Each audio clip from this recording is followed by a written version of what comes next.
Luto tayo ng omelette. Ayan, omelette. May karne yan eh. Omelette with meat. Egg omelette with meat. Ito yung kitchen nung vacation house na nirent namin. Mura lang to, 3,700 lang. And may isang CR dito. May kitchen. Tapos, ito yung dining hall. Dining table. Tsaka dito, parang island nito eh. Kung saka magpiprepare ng mga, basta tinambak namin yung mga gamit namin dito. Ayan o. Ayan. Tapos mayroong isang room dito. Kaya lang wala siyang CR tong room na to. Yun ang CR niya, yung pinakita ko sa inyo. Ito isang room. Dalawa ang bedroom dito. May isang malaking TV. Tapos may isa pang room dito, double bed. Tapos may trundle bed din siya. So, kung dalawa dyan, isa dito, 3,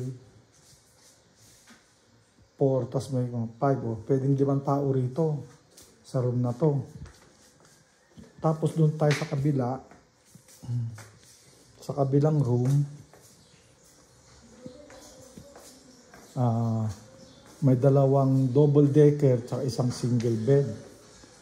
Tapos may dalawang shower room.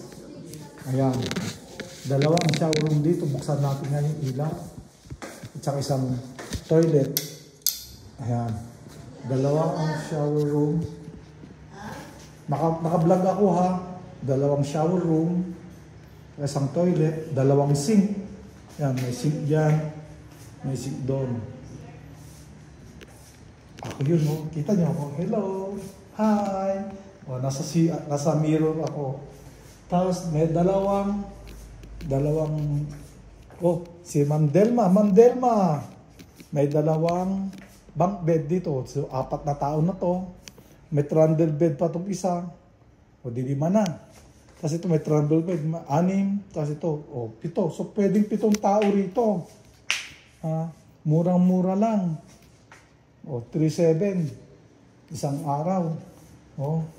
Tapos punta tayo sa living room, kung saan nag-live ang mga tao. Hindi, living room. Ito, ang living room. Ayan. May malaking TV rin. May fireplace na walang fire. So, dito lang to sa may Tagaytay sa Punong Sagingan Road.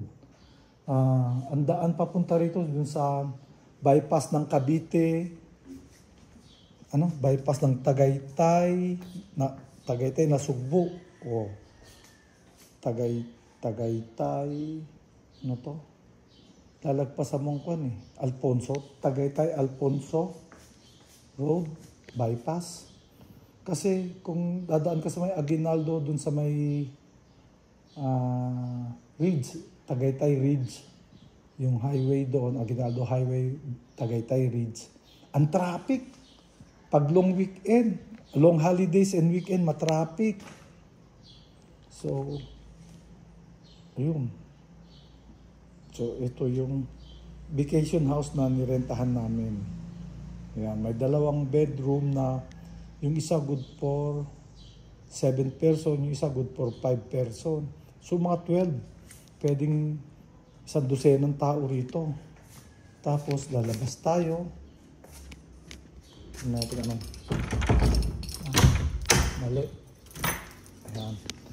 Ayan, lalabas tayo. Dito sa may veranda. Veranda ba to o porch ang tawag? Ano ba pinagkaiba ng veranda at saka porch? Ay, naapakan ko yung punong. Ito ang porch. Porch ba ito o veranda ang tawag?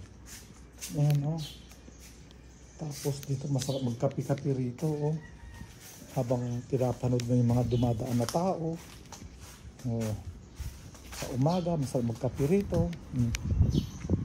Ayan may katapat kaming ano bang tawag dito? Parang complex ng event. Parang complex ito ng parang event place.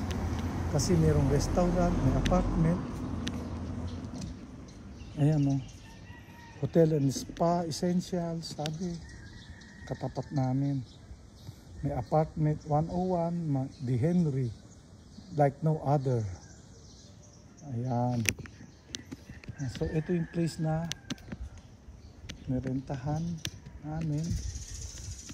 May second floor din. Iba rin dyan.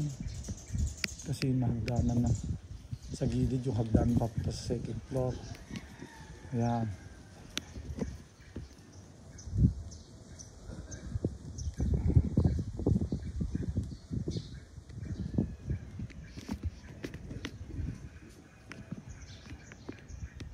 Ayan yung daan.